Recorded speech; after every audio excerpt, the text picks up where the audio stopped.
Hello and welcome back to the Daily Tarot. I'm Spiritual Gypsy and you are here when you are meant to be. Thank you for your presence. Know that your intuition will let you know what resonates, what doesn't, and if you have a different message entirely. Today we have the Three of Swords, the Fool card, the Devil card, the Tower card, the Knight of Swords, the Queen of Swords, the Four of Pentacles, the Eight of Swords, the Five of Wands, and the King of Pentacles. So this is a message for someone who is self-sabotaging themselves, who might be in times of where their ego triggers them. It could be you're on a healing path and you've come so far, but sometimes you get triggered. This isn't you're all the time in your ego, you're not all the time triggered, but even the most healed person still gets triggered. This is that kind of a message. It's this message of when there's a betrayal or a hurt or something that's brought up, because this is a sword and it's usually the betrayal card, but the way that I'm getting this energy is this is self-betrayal. It might not be your own betrayal, but this is when you look for something to be wrong, you're going to find it.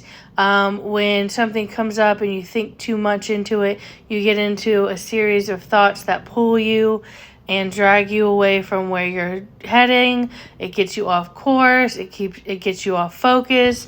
And so you have to start again. This is the energy of when this happens, start again.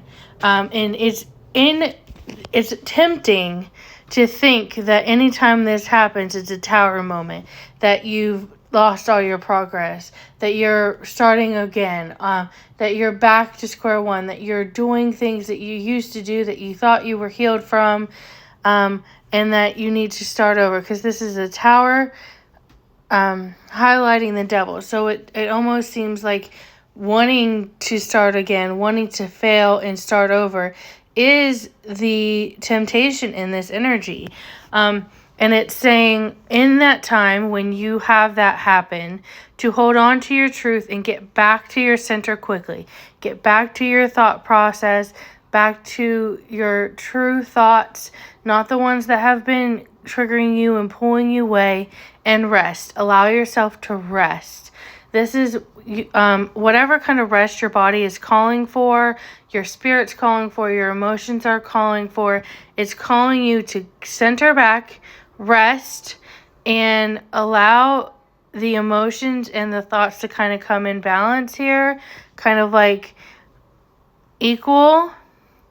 And then to change your action once you're rested and back on track and recentered in your truth. And that's where your value is going to be, your stability long term. The stability in your action long term is not getting triggered. Your value in your path and the path and effort that you've made isn't in the fact that you never get triggered. It's the fact that you notice, you're aware, you stop, you get back to your truth as quickly as you can while staying in your truth. You allow yourself to rest, to come back into a balance with your intuition and your logic, where they're balanced, not out of whack, not one higher than the other. And then you change your action based on this realignment. That is where your stabilizing action will be. So not to worry when this happens, because it's natural. You can always start again. Do not ever think that you're too stuck or you're too lost in a trigger that you cannot have this happen. This is the energy of you can always have a new beginning. You can always start again. You can always free yourself from your chains. You can always get back to that truth. You can allow yourself the rest that's needed or the self-care that's needed, and you can change that action and become more stable, whatever it is.